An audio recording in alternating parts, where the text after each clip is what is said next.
સુરત શહેરના લીંબાયત વિસ્તારમાં કમરુનગર પોલીસ ચોકીની નજીક જ થયેલી એક ઘટનાએ સમગ્ર વિસ્તારમાં ચકચાર મચાવી દીધી છે।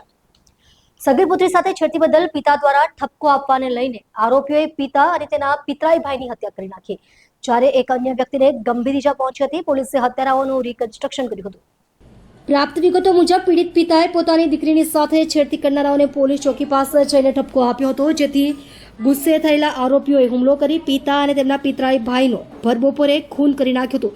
ઘટના પછી આ વિસ્તારમાં રોષનું મોજું ફરી વળ્યું છે।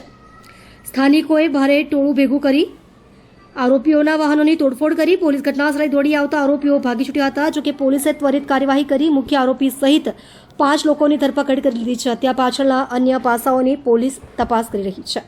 जी सर फरी देख લીંબાયત પોલીસ સ્ટેશનમાં 2020-2026 મુજબનો ગુનો જે દાખલ થયેલો ગુનાની હકીકત એ મુજબની છે કે આ ગામના જે ફરિયાદી છે એમના દીકરી જે પોતાના ઘરે હાજર હતા કમરુનગર આવાસની અંદર।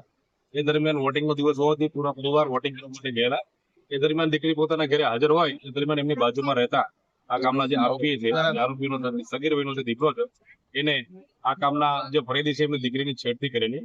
જે બાબતે આ કામના જે ફરિયાદી છે એ અને એમનો પરિવાર જે આ કામના આરોપી છે એના ઘરે ગયેલા અને આ બાબતને ઠપકો આપેલો કે તમારા દીકરા દ્વારા અમારી દીકરીની છેડતી કરવામાં આવેલ છે।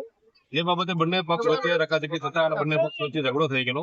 એ ઝઘડા દરમિયાન જે ફરિયાદી છે એના પતિ અને ફરિયાદીના જે નણંદોઈ છે અને નણંદોઈનો દીકરો છે આ ત્રણેય જણાને આ કામના આરોપીઓ પૂરા પરિવારે જે હુમલો કરેલો, જેમાં લાકડા અને ચપ્પાના ઘા લગાવેલા અને જે લોકોને સારવાર માટે સિવિલ હોસ્પિટલ દાખલ કરવામાં આવ્યા। જ્યાં સારવાર દરમિયાન જે ફરિયાદી છે એમના પતિનું અવસાન થયેલ અને સારવાર દરમિયાન જે એમના નણંદોના દીકરા છે ઇરફાન એનું પણ અવસાન થયેલ।